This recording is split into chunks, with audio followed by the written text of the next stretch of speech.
ہوتا ہے کہ یہ جو ہم کہتے ہیں کہ جماعت سے نماز پڑھنا اور سوشل ڈسٹنسنگ جو ہے یہ درست نہیں ہے نماز کے دوران، جماعت کے دوران۔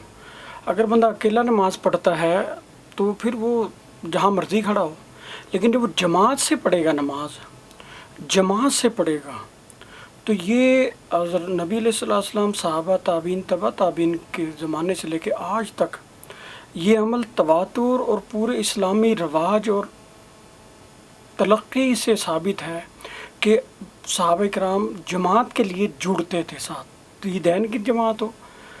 پنجگانہ جماعت ہو، کوئی بھی جماعت ہو، حتیٰ کہ جہاد کی جو جماعت بندی ہوتی تھی، سب بندی، اس میں، اور حضور نے خود فرمایا سووا صفوفکم ولا یخالفن اللہ بین وجوہکم، کہ تم صف کو درست کرو ورنہ اللہ تعالیٰ تمہارے دلوں کو بدل دے گا، یعنی سخت وعید ہے۔ اور یہ حدیث بالکل متواتر ہے، یہ بخاری مسلم میں بھی ہے، اور یہ اس کے مخالف کوئی بخاری مسلم میں حدیث نہیں ہے، اور اس جیسی بہت ساری حدیث ہیں۔ اور ایک میں ہے کہ فَإِنَّ إِقَامَةَ الصُّفُوفِ مِنْ إِقَامَةِ الصَّلَاةِ، کہ نماز کی سب بندی جو ہے یہ نماز کو قائم کرنے کے برابر ہے۔ یعنی جب اکیلے نماز ہے پھر سب بندی کا کوئی تصور نہیں، لیکن جب جماعت سے ہے تو جماعت پنجگانہ نماز کا قیام، جماعت کا نافذ کرنا پنجگانہ نماز میں، جمعے میں، عیدین میں، یہ حکومت وقت جو ہوتا ہے، حاکم جو ہوتا ہے، خلیفہ ہو یا حاکم ہو، اس کے اوپر فرض عین ہوتا ہے، اور اس کے جو فرائض منصبی ہیں ان میں سے ہوتا ہے۔ اور اس حد تک اس کی سختی ہے کہ اگر وہ اس میں غفلت کرے، وہ چاہے مسلمان ہو یا کافر ہو، فاسق فاجر ہو یا بڑا نیک صالح ہو، خلیفہ ہو یا عام حاکم ہو، عام بادشاہ ہو، اس کے لیے لازم ہے کہ وہ کرے، ورنہ نبی صلی اللہ علیہ وسلم نے فرمایا کہ اس کے خلاف تلوار اٹھانا اور اس کے خلاف جہاد کرنا بھی درست ہے۔ صحابہ کرام نے پوچھا نا یا رسول اللہ کہ ہم کب تک کسی اپنے حکمران کی تائید اور اس کی تابعداری کریں، اس کی اطاعت ہم پر کس وقت تک فرض ہے؟ نبی پاک نے 4 چیزیں بتائی: علیکم السمع والطاعہ، تم پر لازم ہے کہ اس کی بات سننا، اس کی اطاعت کرنا۔ بالکل وہ قرآن میں بھی ہے، یا ایھا الذین آمنوا اطیعوا اللہ واطیعوا الرسول واولی الامر منکم، اللہ اور اس کے رسول اور اولو الامر۔ اولو الامر میں 2 چیزیں شامل ہیں، ایک تو حکمران اور دوسرے فقہا، یعنی مفتیان، یعنی اس زمانے کے جو علماء ہیں نا، قرآن و حدیث و شریعت کے بڑے ماہر، ان کی رہنمائی میں حاکم جو شریف فیصلے کرے گا وہ اولی الامر ہے۔ تو اولی الامر سے مراد بعض صحابہ کرام نے فقہا لکھا ہے، بعض نے اہل انتظام، اہل حکومت، حکمران اور انتظامیہ لکھا ہے۔ تو دونوں ہی مراد ہیں، کیونکہ جب شرعی حکومت ہوگی، شریعت کے مطابق فیصلہ کرنا ہوگا، اگر جاہل بھی ہوگا، ان پڑھ بھی ہوگا، فاسق فاجر بھی حاکم ہوگا، تو وہ لے گا معلومات پہلے کسی فقیہ سے، عالم سے، علم اور شریعت کے ماہر سے، تو دونوں کی اطاعت ہوگی۔ اور دونوں جو ہیں پابند ہیں، فقیہ بھی اور حاکم بھی، وہ قرآن و سنت سے باہر نہ نکلیں۔ قرآن و سنت سے جب باہر نکلیں گے تو پھر کوئی ان کی حدیث میں اس کی وضاحت ہے کہ تم پر لازم ہے فی مکرہن والمنشط، کہ تم پہ سختی میں بھی لازم ہے، جب تم ناپسند بھی کرتے ہو نا اپنے حاکم کو، فسق و فجور کی وجہ سے، ہم آہنگی نہ ہونے کی وجہ سے، کسی بھی صورت میں کہ وہ ظالم ہے، جابر ہے، تو تم اس کے خلاف بغاوت نہ کرو، تب بھی تم پر ضروری ہے کہ اس پر اس کی اطاعت کرو، اس کی فرمانبرداری کرو، اس کے حکم مانو۔ لیکن وہ کب؟ جب تک وہ شریعت کے مخالف نہ کرے، چاہے سختی ہو چاہے نرمی ہو، کہ تم پر لازم ہے کہ تم ہر صورت میں اس کی بات تسلیم کرو گے۔ لیکن جب وہ حدیث میں الا ان تروا کفرا بواحا، جب تم واضح طور پہ کوئی اس کی نااہلی، شریعت کے مخالفت، شریعت سے بغاوت، شریعت سے اناد اور بغض دیکھ لو کہ صراحتاً ہی قرآن و سنت کی خلاف ورزی کر رہا ہے، پھر لا سماع ولا طاعۃ، بنا دے، پھر کوئی اس کی اطاعت نہیں ہے، کوئی اس کی بات سننے تک کی گوارا نہیں کیا جا سکتا۔ اب یہی بات ہم یہ کرونا کے بارے میں کر رہے ہیں کہ جب تک یہ طے نہیں کیا جاتا کہ جب ہم پریونٹیو میجر لیں، یعنی احتیاطیں اگر کر لیں، شاپر یا پلاسٹک یا پیراشوٹ یا جو پیرامیڈیک اسٹاف جو کیئر کرتی ہیں، وہ ساری سے ہم لیس ہو جائیں ماسک وغیرہ سے، اس کے بعد جب وہ آپریشن تک کرتی ہیں، سرنج لگاتی ہیں، نبض دیکھتی ہیں،